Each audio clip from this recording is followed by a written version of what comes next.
Atenção, edição, gravação, 1, 2, 3. Boa tarde, Adriano. Tudo bem contigo? Boa tarde, Sérgio. Muito obrigado aí pelo convite. Uma grande honra estar aqui participando junto contigo no programa. E por esse Bom, jeito novo, né? Esse jeito aí, tá é, todo mundo se adaptando a ele. não é o teu caso, mas é o meu caso, que eu estou naquela faixa do alto risco, né? Não tenho problema de coração, né? Não tenho problema de diabetes, mas eu tenho a idade, né? A Então, idade, o não é DNA, o teu DNA. caso. Não é o teu caso. Bom, Adriano, muitas pessoas, já que você hoje é pré-candidato pelo Partido Novo, certo? Muitas pessoas ainda não conhecem o Adriano Borchardt Silva.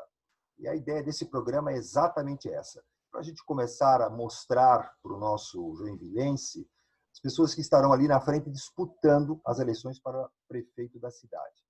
Então, primeiro eu queria iniciar com isso, né? A tua história. Onde é que tu nasceu, joinvilense, e a partir daí a gente vai conversando. Legal, legal. Nasci em Joinville, sou joinvilense, sou filho do Ney Silva, né? E é da Karen Borchardt.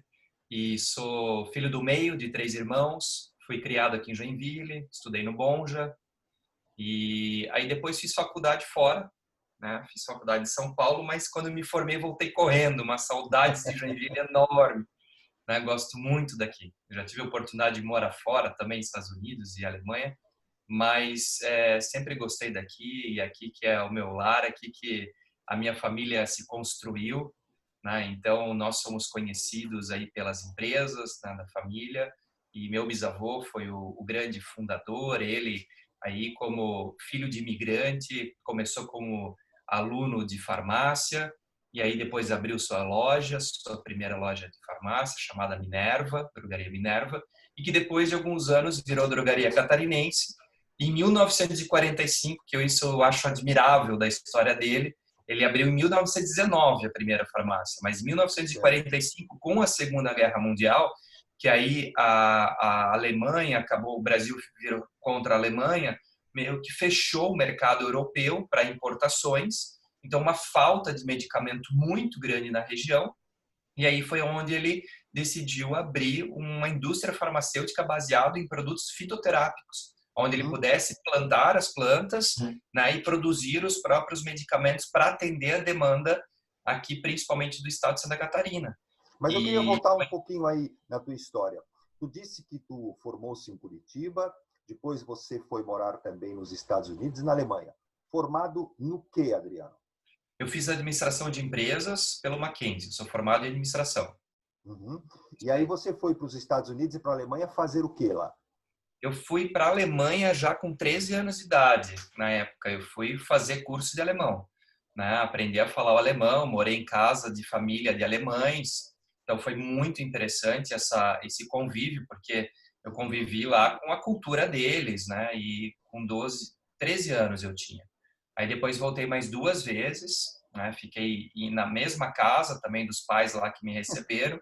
E numa outra vez eu fiquei numa escola alemã lá também, que foi muito legal. E daí essa terceira vez foi muito interessante, porque daí tinham alunos de todos os lugares do mundo estudando alemão. Então foi bem interessante. E nos Estados Unidos eu fui com 17 anos também, antes mesmo de ingressar na faculdade. Eu também fui fazer curso de inglês, também fui morei em casa de americanos, daí Tu fui pelo gostava de Rotary. economizar hotel, né? Porque na Alemanha é casa de família, lá nos Estados Unidos, casa de família.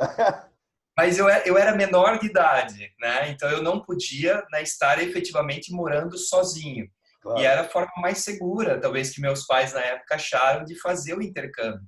Mas não eram Então, parentes, era uma não eram situação, parentes, eram totalmente escolha. desconhecidos. Uhum. É. Tu chegou Lá lá, na foi. Alemanha era um casal, ele era médico de empresa, médico do trabalho, né? Essa era a profissão dele. E nos Estados Unidos era um casal de rotarianos, que daí eu fui pelo negócio do Rotary, que o Rotary faz essa interligação, né, com estudantes, né, fazendo essa Uhum. comunicação entre o mundo. Então eu fui pelo Rotary, daí fiquei lá em Baton Rouge, que é próximo de New Orleans, Nova Orleans, né? E aí foi bem interessante, que eu passei por tornado lá, nunca tinha passado por uma situação dessas, ninguém tinha me avisado que passava tornado lá, e quando eu me vi, eu estava dentro de casa, né, aquela ventania fora, E o mais engraçado é que eu estava sozinho em casa e quando os meus pais de lá chegaram em casa, nada comentaram no jantar. Assim, aquilo era a coisa mais normal do mundo. Ah, Só é? que a 1 quilômetro de distância da nossa casa passou o olho do tornado e por onde passou arrasou, botou casa abaixo, acabou com tudo. E Meu eles nada Deus. comentaram. Aquilo lá para eles era tudo super normal. E eu, né, passei sozinho dentro de casa no meio do tornado. Me lembro que a casa era toda de madeira. Sentei dentro da chaminé, porque eu me lembrava dos desenhos de infância, era só a chaminé que ficava de pé. Ficou eu e um cachorro, eu me lembro até hoje o nome do cachorro, era Mitsu, o nome do cachorro. Sentei lá dentro, abraçado no cachorro, esperando o tempo passar. Mas nunca contei essa história para eles lá, fiquei com tanta vergonha. Eu É porque, fiquei Adriano, quieto. as casas lá, a gente não sabe, aqui são de madeira, né? E o São local da todas, né? chaminé é onde você tem a alvenaria. Alvenaria, é isso mesmo. Né? E não importa se a casa é nova ou não, lá todas elas são feitas com pré-moldados e tudo mais, e é tudo madeira, é compensado. E aquilo é Justamente leve, né? para Parece uma casa de papel aquilo. justamente para ajudar nessa questão dos terremotos, né? O É, terremoto, quando vem, ou o vento isso. forte, ele acaba ajudando a ninguém morrer por conta do desabamento, né? Você não fica E embaixo de nessa escombros. casa que eu morava, não tinha porão, porque justamente eles fazem o porão, que é para onde a família corre nos momentos que tem um tornado. Mas Certo? nessa casa que eu morava não tinha porão. Só Eu tem a disse, chaminé. caramba, vou bater na chaminé. Aí, Adriano, você depois disso voltou para o Brasil, certo? Continuou daí, como a gente falou, na Eu tua. terminei o terceirão aqui no Colégio Bom Jesus, né, que daí eu participei até do Grêmio Estudantil, que foi um momento muito interessante na minha vida, porque eu tinha na cabeça que eu ia fazer medicina. Uhum, Né? E aí, quando eu participei do Grêmio Estudantil, eu era coordenador de departamentos. Então, eu me gerenciava as pessoas do Grêmio e dos projetos. E certo. aí, ali eu me apaixonei por isso. Me apaixonei, disse, é a administração que eu quero. E aí, onde então, eu passei no vestibular para São Paulo, no Mackenzie, e daí fiz a faculdade de administração de empresas pelo Mackenzie São Paulo. E aí, Adriano, como você já convivia num ambiente parte comercial, parte industrial, certo? Que era a drogaria catarinense, como você disse, à época, Laboratório Catarinense, hoje Catarinense Farma. Então, ficou uma coisa quase que natural, né? Porque no almoço, no jantar, as conversas giravam um pouco em torno disso. É verdade. Lá em casa, isso é uma coisa que é interessante, assim, porque depois dos anos a gente percebe o quanto isso foi importante. Os nossos pais nunca nos pouparam em relação a nada sobre a empresa. Então, por exemplo, se a empresa estava em crise, nós, filhos, sabíamos que estava em crise. Se a Uhum, empresa estava bem, nós, filhos, sabíamos que estava bem. Então, uhum, nós nunca fomos criados numa bolha a ponto de a gente achar de que o dinheiro cai do céu, né? Porque uhum. muitos filhos muitas vezes são criados e ganham a mesada e não faz ideia do esforço dos pais para fazer com que aquilo acontecesse. Isso não era verdade lá em casa. Lá em casa a gente sabia muito bem do esforço do meu pai à frente das empresas e da minha mãe na educação dos filhos. Né? Então Certo. a gente sempre flutuou nisso. E no Brasil, como é muito comum crises, né? Então na vida de empresário é sempre uma montanha russa. Um ano tu tá bem, outro ano tu tá mal. Essa é a montanha russa da maioria da vida dos empresários no Brasil. E também tem uma característica que eu queria destacar aqui na tua história, Adriano, que hoje muitas empresas saíram de Joinville para o comando de fora, né? Então, vamos pegar aqui o caso da Whirlpool, vamos pegar o caso da Fundição Tupi. Essas empresas que eram joinvilenses, Consul, Tupi, foram embora, né? Na gestão, ficaram aqui as unidades de produção. E o laboratório e a drogaria, ao contrário, uma empresa familiar, mas que mantém até hoje a tradição dos seus herdeiros, pós, não é, bisavô, continuarem à frente dos negócios. E por que eu falo isso? Porque em Blumenau também houve uma invasão, em um determinado momento da história deles, que os donos foram para a Europa, foram morar nos Estados Unidos, e os negócios ficaram na mão de administradores terceirizados, CEOs, como hoje em dia a gente fala, né? E as empresas entraram em crise, porque não tiveram a mudança de gestão como hoje se impõe. Você falou que de tempos em tempos o Brasil tem que se reinventar, as pessoas têm que modificar os próprios negócios. Você assumiu o Laboratório Catarinense e uma das providências foi você mudar, entre outras coisas, até os produtos fabricados. Você ampliou esta linha e mudou até o nome, deixando mais moderno, Catarinense Farma. Por que isso, Adriano? Nós estávamos vivendo, eu me lembro que em 2011 nós passamos por uma crise muito grande, uma crise financeira no Catarinense. Me lembro até do meu pai muito nervoso andando na frente da empresa. Eu disse, olha, pai, nós temos uma solução, que é uma reestruturação da empresa como um todo. Uhum. Tá? E aí um repensar no negócio, desde a quantidade de colaboradores que a gente podia ter, né, e novos produtos, enfim. Aí foi onde ele tomou a decisão.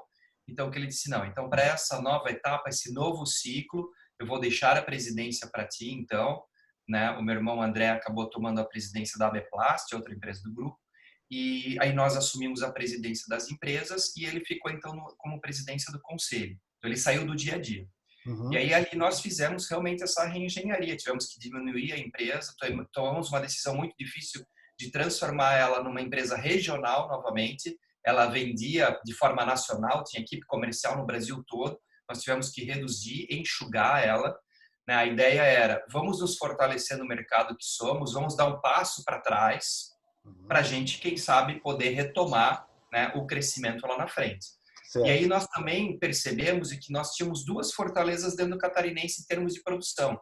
Uma eram os medicamentos fitoterápicos à base de plantas, né, que a gente já via que isso seria o futuro, porque as pessoas vão buscando cada vez mais bem-estar e buscar medicamentos com menos efeitos colaterais faz parte dessa busca da qualidade de vida e bem-estar. E outro lado, o lado da prevenção.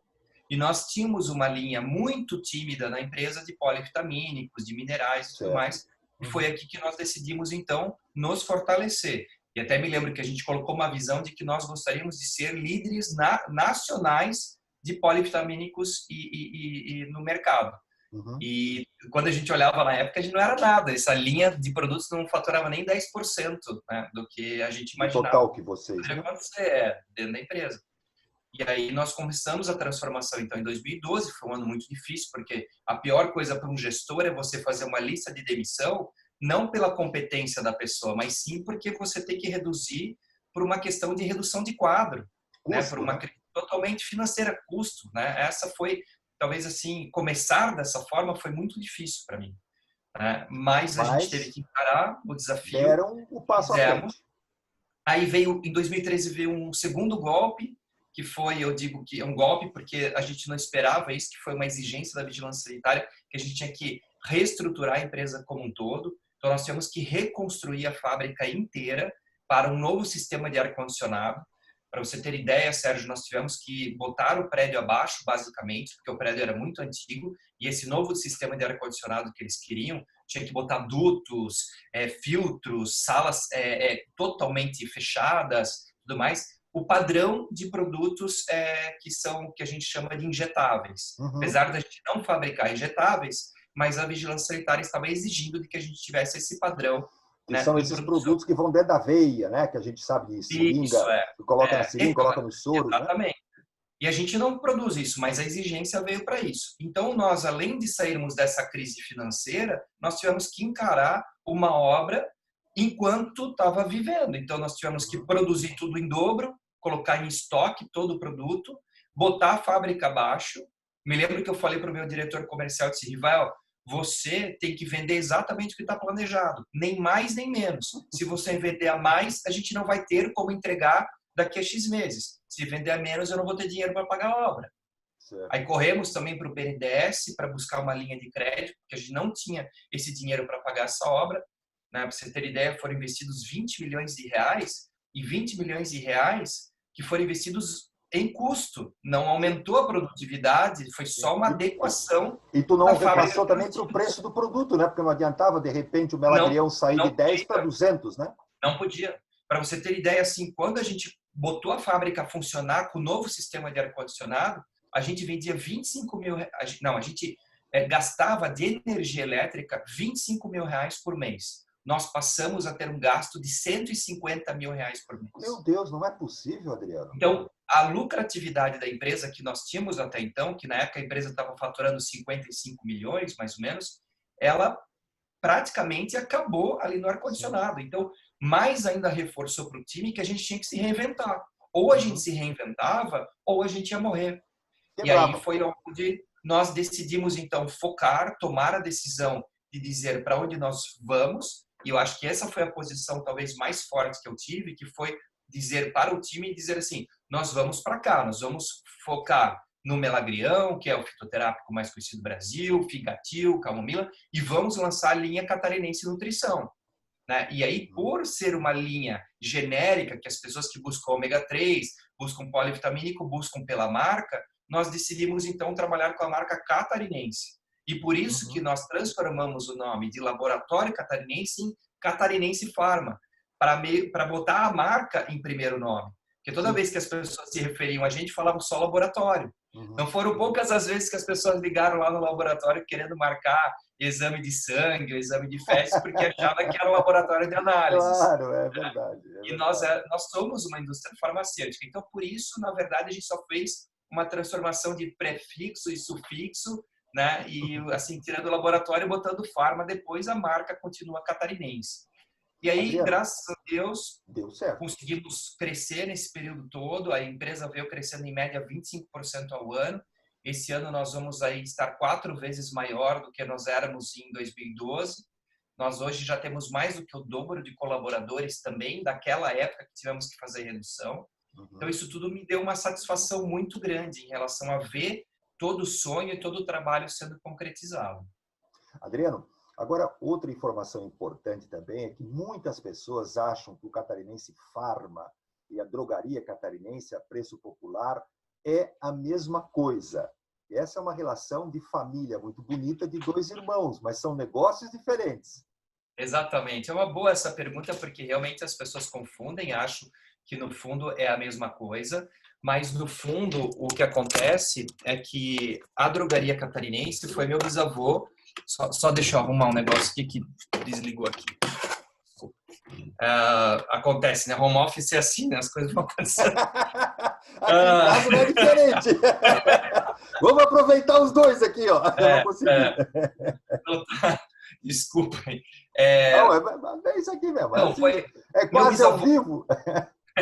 Meu bisavô foi o fundador de tudo, né? Então, Alberto Bornstein. Aí, o meu avô também se chamava Alberto Bornstein, era filho único, herdou as empresas e ele teve 2 filhos. O meu tio, o doutor Alberto Bornstein, porque ele é cardiologista aqui em Joinville, e a minha mãe, Karen Bornstein.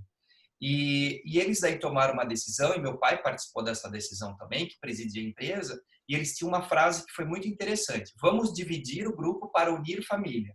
Porque eles sabiam que lá na frente, quando viessem as novas gerações, talvez fosse muito difícil fazer a administração do todo.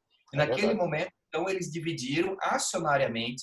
Então, meu tio ficou com as ações da drogaria catarinense e meus pais com a ação do laboratório catarinense. Então, hoje nós temos uma relação excelente de família, né? Então, eu com os meus primos, com os meus tios, a gente se dá muito bem. Uma relação de negócio entre as empresas. Então, a drogaria catarinense, Preço Popular, são grandes clientes nossos, são os nossos maiores clientes e nós somos um bom fornecedor. Mas essa é a relação, né? Certo. Mas não existe mais relação acionária. São 2 negócios separados e que pertencem a acionistas diferentes. É engraçado que você falou que o doutor Alberto, médico, quando ele assumiu a drogaria catarinense, muitas pessoas foram dizer assim: puxa, mas o que um médico vai entender de venda de remédio, né? E aí foi, não uma surpresa, porque vocês já o conheciam bem, mas para o mercado foi algo impressionante do crescimento que o doutor Alberto impôs à drogaria, né? Realizou a drogaria. Era uma empresa, não digo pequena, mas era uma empresa regional, como você mesmo disse. Era a maior rede de farmácias do estado, né? Mas ela ficava no estado de Santa Catarina. E aí, de repente, não, mas alguns anos depois, o médico que continua atendendo como cardiologista está à frente dos negócios da própria empresa Clamed, como é hoje conhecida. Vocês mudaram para a Catarinense Pharma e eles também mudaram para a Clamed, a gestão.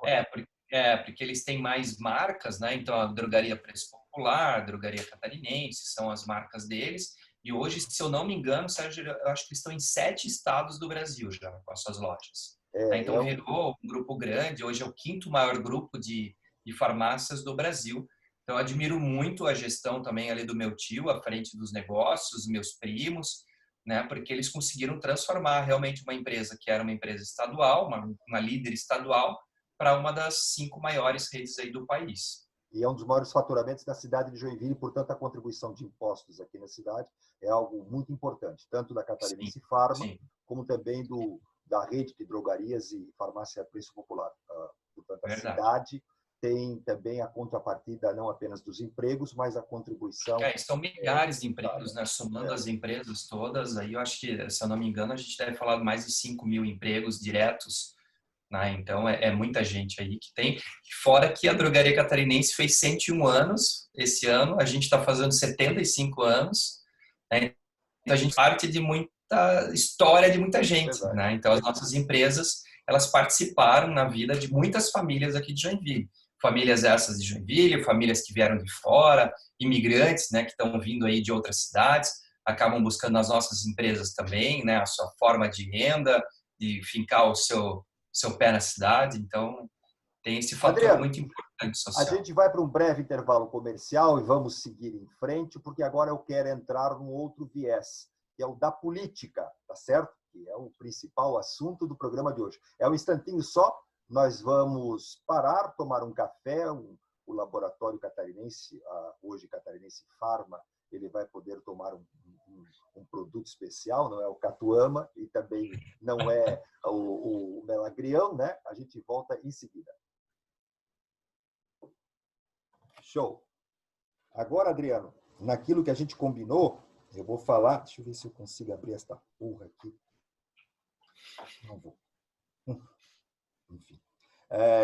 A gente vai começar agora, aí sim, a entrevista sobre o teu processo, a tua decisão, como é que começou o teu processo político, para depois a gente entrar na questão das tuas propostas, né, de campanha, enfim, eu acho que fica numa linha lógica melhor. Tá?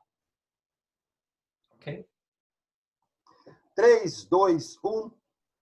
Voltando. Muito bem, estamos de volta com o programa, aqui hoje conversando com Adriano Borchante Silva, ele que é pré-candidato a prefeito de Joinville pelo Partido Novo. Adriano, você me dizia no bloco anterior do teu movimento familiar, das tuas conquistas, do teu processo empresarial, mas em algum momento você disse, não, além da experiência que eu tenho na gestão privada, eu agora quero ir também para a administração pública. Quando é que aconteceu isso e por quê? Olha, Sérgio, eu sempre tive um perfil de não ficar sentado no sofá olhando as coisas acontecerem. Né? Então, esse foi o meu perfil desde sempre, desde a época do Grêmio Estudantil. Depois que eu entrei no Corpo de Bombeiros, em Joinville, que eu sou bombeiro voluntário há 16 anos, né, trabalhando na ambulância do Corpo de Bombeiros, eu passei a ver uma realidade da grande maioria dos joinvilenses, né, essa realidade dentro dos bairros, a realidade dentro dos hospitais públicos, né, e isso foi criando uma indignação muito grande. Mas eu estava indo à frente das empresas, a empresa não permitia essa minha dedicação, né, ao ente público, então eu continuei trabalhando de forma voluntária, por exemplo, a Central Solidária, né, quando a cidade entra em calamidade pública, né, a gente acaba coordenando a Central Solidária, que é uma central de arrecadação e redistribuição de donativos. Depois na CIG, a campanha do Abraço São José, que eu coordenei, e agora estava coordenando também a questão da gestão do Comitê de Crise Sanitária da CIG. Então, nós somos os que coordenamos aí o centro de triagem, né, a reforma dos leitos no Hospital São José, a compra de respiradores. Então, eu sempre tive esse envolvimento. Eu nunca fui de ficar parado ou só de fazer crítica, mas sim de arregaçar manga e entrar. Mas foi em 2017 que nós passamos por uma pequena crise na empresa, movida por fatores totalmente políticos. Você deve se lembrar, o Michel Temer era presidente da República e que ele estava quase que fechando a reforma da Previdência no Congresso e ele foi pego com aquela gravação no Palácio, você lembra? E aquilo gerou uma crise, caiu bolsa e tudo mais, o mercado parou de consumir porque não ia mais sair a reforma da Previdência, o Brasil começou com a especulação novamente e o mercado caiu drasticamente e mais uma vez nós tivemos que fazer uma redução de quadro a gente estava investindo na empresa, crescendo na empresa e tivemos que segurar, na verdade, tudo isso dali. E aquilo me deixou muito indignado, porque Não tinha nada a ver com a competência de quem estava tocando a empresa, mas a ver totalmente com uma questão política lá de Brasília, né, que é tão distante ao nosso dia a dia e que estava afetando totalmente a decisão de todos os empresários e empregos de todo mundo. E aí Pois é, foi mas então... Adriano, e aí eu só queria perguntar o seguinte: você teve uma eleição para deputado federal, estadual, senado e governador, e é claro, isso tudo praticamente mexe com Brasília, mas você optou agora para a prefeitura. Onde é que está essa... Por que não Então, foi mas a Brasília? nessa minha revolta lá de Brasília, o que fez com que despertasse em mim? Despertasse em mim um olhar e dizer o seguinte: olha, eu não participei até hoje da política. E talvez esse está sendo o meu erro. E eu deveria entrar. E aí eu escolhi uma porta de entrada. O que era essa porta de entrada? Eu escolhi o Partido Novo. Eu fui atrás de uma palestra, eu escutei o partido, estudei o partido, quais são os valores do partido, os diferenciais do partido, prestei atenção nos postulantes do partido, aqueles que já eram mandatários do partido, para ver se fazia sentido o que o partido falava ou estava escrito e a condução desses políticos. Certo. E eu gostei muito do que eu vi, porque tinha uma razoabilidade muito grande entre essas duas figuras, partido e executivo. Então, eu gostei demais e decidi ser partidário. E aí foi ano passado que eu fui convidado pelo diretório de Joinville para ser o pré-candidato a prefeito. Então, isso foi muito interessante, assim, porque aconteceu de uma forma natural esse convite, talvez muito por todo o meu histórico dentro da cidade, por sempre estar à frente de projetos e tentando melhorar o nosso ambiente social da cidade. Talvez por esse motivo veio o convite. Mas hoje em dia não é comum o político decidir a sua disputa, né, por partido. E se por, não digo conveniência, mas porque ele diz assim: olha, aqui é um pouco melhor para eu disputar, aqui tem mais tempo de televisão, aqui tem uma nominata de vereador melhor, enfim. As pessoas dificilmente pensam até no programa do partido. A maioria, se a gente for perguntar o que significa o programa do partido A, B, C, eles não fazem nem ideia do que é programa, quanto mais o conteúdo. Isso, para ti, foi tão importante assim? Mas, Sérgio, essa tua É um pergunta partido difícil na eleição. É um partido essa tua pergunta é fantástica, porque é uma pergunta que ela mostra justamente o diferencial da minha decisão. A minha decisão, ela está pautada em cima de propósito, em cima de um objetivo, que é uma mudança da cidade, que é uma mudança do formato hoje como vem sendo conduzido a política na cidade, né? E quando você vê um partido que ele faz seleção para todos os candidatos, eu tive que passar por prova para ser escolhido, né? Todos os vereadores, postulantes a vereador, estão todos passando por prova para ver se tem capacidade de ser bons gestores. Isso é uma pré-seleção que o próprio partido realiza que e não o é em próprio Joinville. partido faz, que o E não próprio é partido aqui. faz. Não é uma Não é comissão aqui. que se reúne e diz: o Adriano é Não, bom, o outro é não. bom. Joinville não consegue se envolver em nada. Você faz a inscrição no site e é uma equipe de entrevistadores profissionais que faz essa entrevista. Para você ter ideia, mais de 400 pessoas se inscreveram para prefeituras diversas pelo Partido Novo no Brasil. Somente 46 pessoas foram aptas a concorrer para pré-candidaturas a prefeito em cidades no Brasil. Por exemplo, Mais de 10%. Nós agora com a nominata de vereadores, nós tivemos mais de 29 nomes, 29 é o número máximo que um partido pode lançar de nominata. O que você vê na maioria dos partidos é todo mundo se brigando, né, para ter a nominata completa, e o Partido Novo, ao contrário, faz a seleção e 10 pessoas acabaram rodando no processo seletivo, e nós estamos com 19 nomes aí, né, que estão como pré-candidatos, postulantes à pré-candidatura a vereador. Então, 29 se inscreveram, 10 não conseguiram, 19 as pessoas que estarão ao teu lado para disputar a prefeitura de Joinville. Adriano, hoje as pessoas entendem o que é a favor do Bolsonaro, contra o Bolsonaro, a favor do PT, contra o PT. Isso é algo que não tem muito que se explicar. O Novo é a favor do Bolsonaro, é a favor do PT, afinal de contas, onde está o Novo? O Novo tem uma ideia, uma premissa de que nós somos a favor de ideias. Nós somos radicalmente contra o que a esquerda prega, porque a esquerda prega exatamente o que a gente não acredita.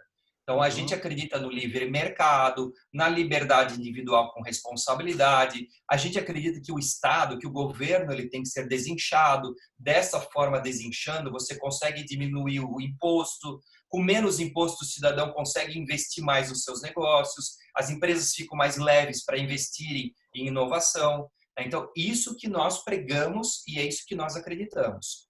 Algumas agendas do Bolsonaro, principalmente as agendas econômicas do Bolsonaro, são agendas que são totalmente, né, apoiadas pelo Partido Novo.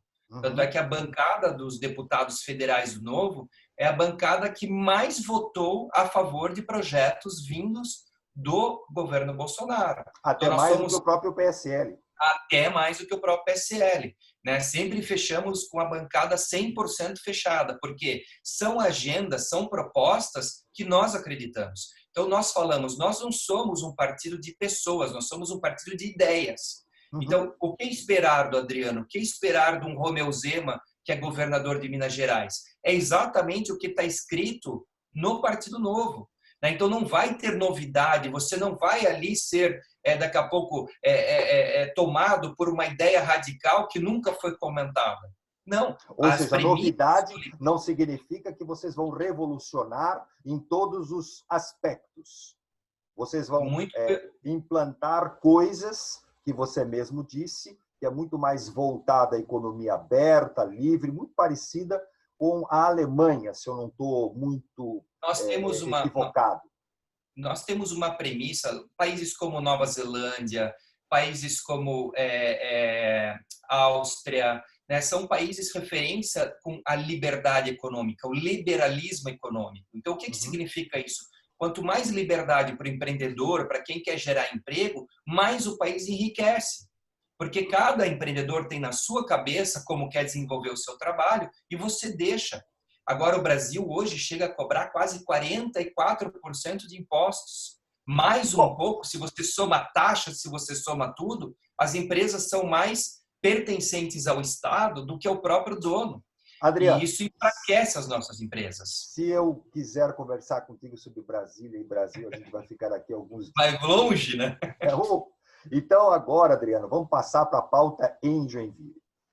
O Adriano elaborou, não é, na sua cabeça o ideal, foi escolher o seu partido, mas é evidente que isso tem que se transformar aqui em Joinville em alterações, mudanças.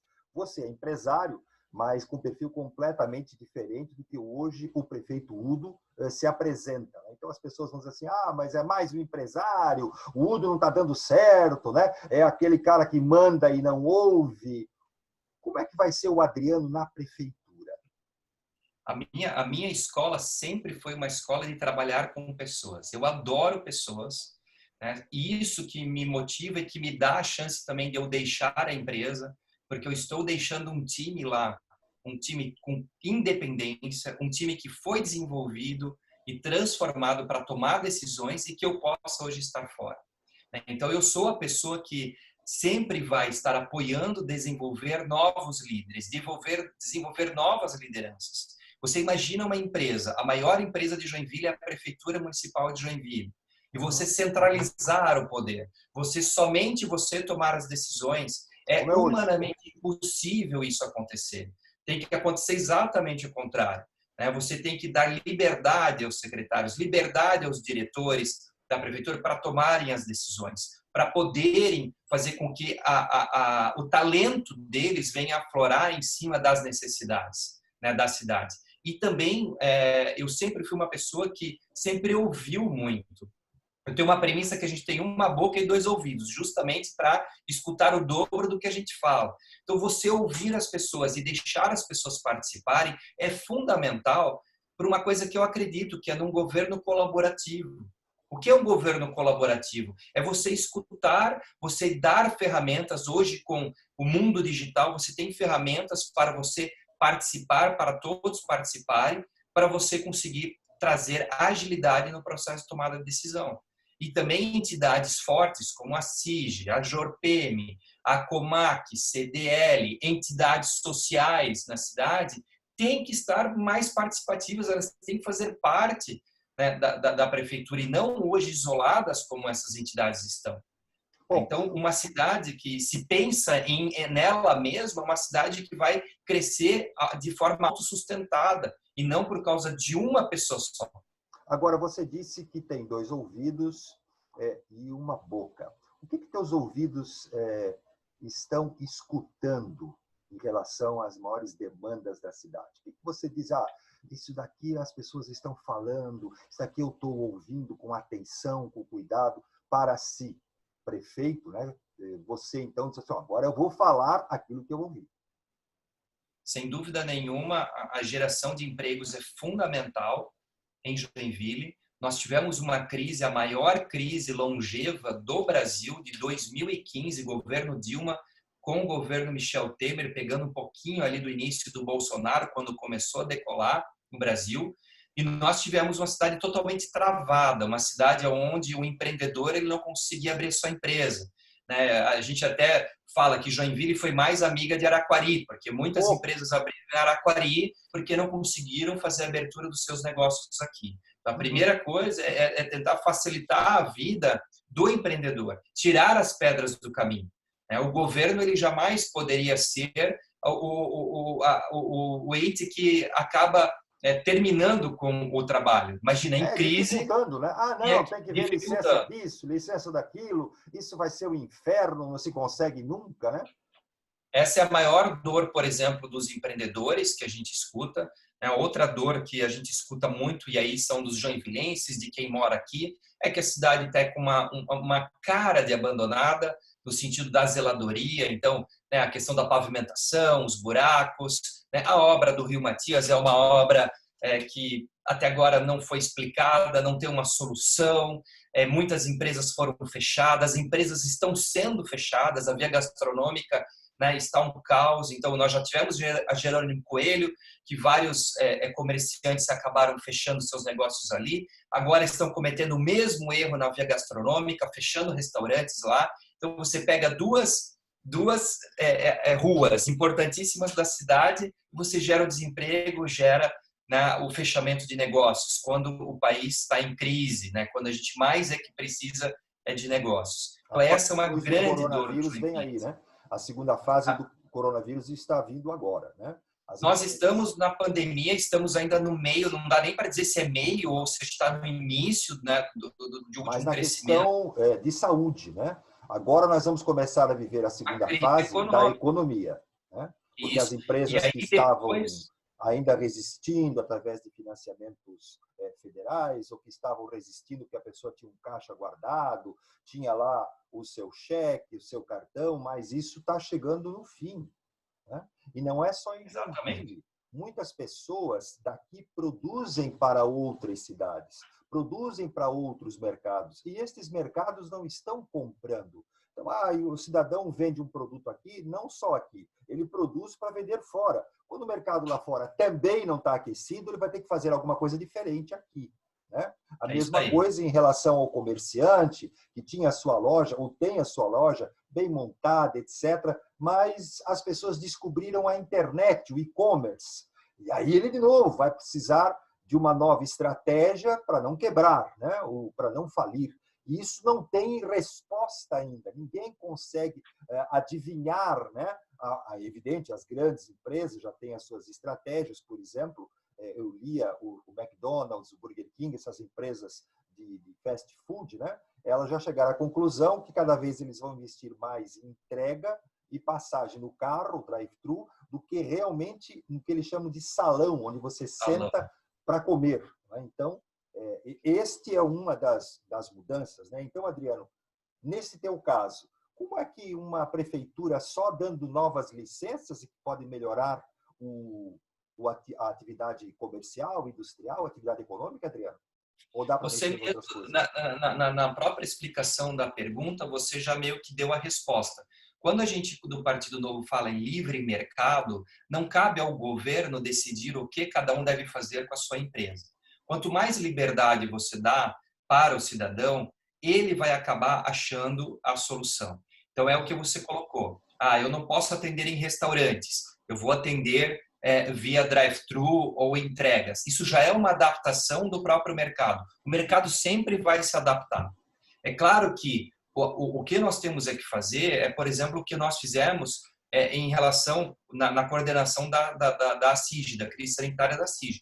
Quando nós vimos a questão do isolamento social, nós vimos que isso ia causar uma crise econômica e, por conseguinte, uma crise social. Sim. Então, nós decidimos, ao invés de investir em um hospital de campanha, que é algo que você investe e o dinheiro vai embora, né? Nós decidimos, então, abraçar o Hospital São José novamente e reformar 83 leitos do Hospital São José e colocar lá mais respiradores. Então, nós conseguimos a compra de 14 novos ventiladores. Para que isso? Para que a gente aumente a capacidade de Joinville de resposta, para que o isolamento social ele possa ser cada vez mais gradativamente menor.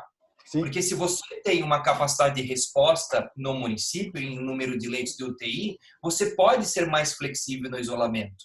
O lockdown, o fechamento total, ele vem quando a capacidade de UTI da cidade ela está acima de 80%. Aí esgotou, não tem outra solução. Então, é isso que nós...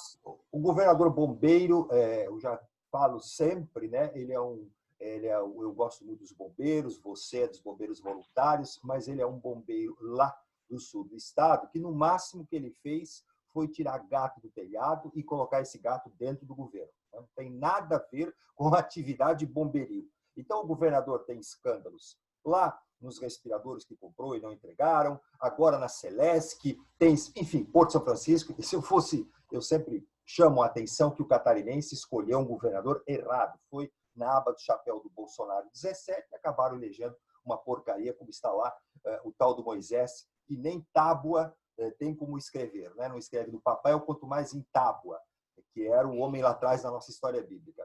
Adriano, você não falou sobre mobilidade. Você falou sobre conservação da cidade, você falou sobre a geração de empregos, mas por que eu falo mobilidade? É um tema também que eu ouço, vejo, sinto, muito importante numa cidade. Nós não temos viadutos, à exceção de um, certo? Municipal, ou seja, que a prefeitura foi buscar o dinheiro, pegou financiamento, a exemplo do que tem dezenas em Florianópolis, né? Temos em outras cidades também uma quantidade enorme de viadutos, e para Joinville, se fizéssemos 3, 4, 5, talvez a mobilidade melhorasse muito. Isso está no seu budget, está no seu caixa lá para poder realizar essa obra?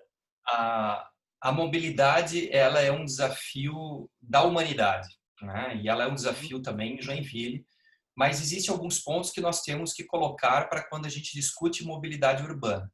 Para isso eu venho estudando e eu participei de uma escola que chama Escola Renova BR, que é a primeira escola de pessoas comuns para virarem políticos. E nessa escola eu tive várias aulas sobre urbanismo. Mobilidade, a gente começa a discutir sobre urbanismo.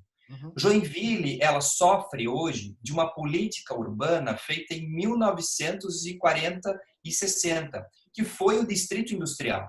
O Distrito Industrial veio para sanar um problema que era a poluição. Então, vamos colocar as fábricas num canto da cidade, o vento predominante em Joinville é do sul para o norte, vai jogar fumaça para lá, né? E Joinville fica bem. Ótimo, para a época foi muito bem pensado. Porém, essa política urbanística não foi repensada. E aí o que aconteceu? A cidade cresceu mais para o sul, as pessoas morando cada vez mais ao sul, mas o emprego ao norte. Então, o que nós temos em Joinville é todo mundo acordando no mesmo horário e se deslocando no mesmo horário para o trabalho. Então, nós temos aqui já uma coisa muito clara. Nós temos os horários de pico. Se nós temos os horários de pico e se nós sabemos quais são os entroncamentos que acontecem nisso, eu faço uma pergunta. Onde estão os agentes de trânsito que nós temos em Joinville? Hoje estão multando, estão organizando o estacionamento rotativo. Por que essas pessoas, e quando eu morei em São Paulo, eu vi isso funcionar muito bem, não estão nos semáforos, não estão nesses entroncamentos, fazendo a operação ir para o trabalho e de volta para casa? Né? Situações muito simples que você já iria estar ajudando, né, a questão. E aí, quando você também facilita a vida do empreendedor, ele consegue abrir, por exemplo, no seu bairro a sua loja, o seu restaurante. Você estimular que os bairros cresçam e que dentro dos bairros você tenha centros formados novos, você faz com que as pessoas possam morar, estudar, trabalhar no mesmo bairro, sem você precisar fazer com que o cidadão tenha que transitar e atravessar a cidade hoje, como acontece. Eu tenho conversado com empreendedores em Joinville e nós temos grandes projetos de novos bairros a serem construídos, novos centros urbanísticos nos bairros e que não saíram do papel por questão de licenciamento. Então, aí você fala, não, eu vou fazer um viaduto, o viaduto não vai funcionar, porque ele vai continuar com o mesmo problema de trânsito das pessoas todas indo para um lado da cidade e todas voltando. Agora, você privilegiar o transporte público, o transporte coletivo, na verdade, é melhor, porque aí você faz com que as pessoas tenham mais rapidez no transporte coletivo e aí elas passam, talvez, a migrar do transporte individual para o transporte coletivo. Mas aí você está falando em modal, né? Ou seja, o modelo que as pessoas se deslocam, bicicleta, motocicleta, automóvel, ônibus, que é o que nós temos em Joinville hoje. Isso. Algumas campanhas atrás eu ouvi, vamos fazer aqui o metrô de superfície, o TLP, TLG, eles inventavam uma sigla assim, impressionante. Ficava lindo aquilo no programa de televisão. Dá para fazer? Também um outro candidato lá para trás, assim, dá tudo para fazer. Agora eu pergunto, dá para fazer uma mudança no modal de Joinville? Tem dinheiro a cidade para isso? Existem modelos que se adaptam muito bem ao sistema de Joinville. Por exemplo, você falar de metrô é praticamente inviável na cidade de Joinville, até pelo solo que Joinville tem. Então não adianta você falar de um modal que não é existente. Dá para fazer. O que nós tivemos em Joinville, né? Foram tentativas. Boa.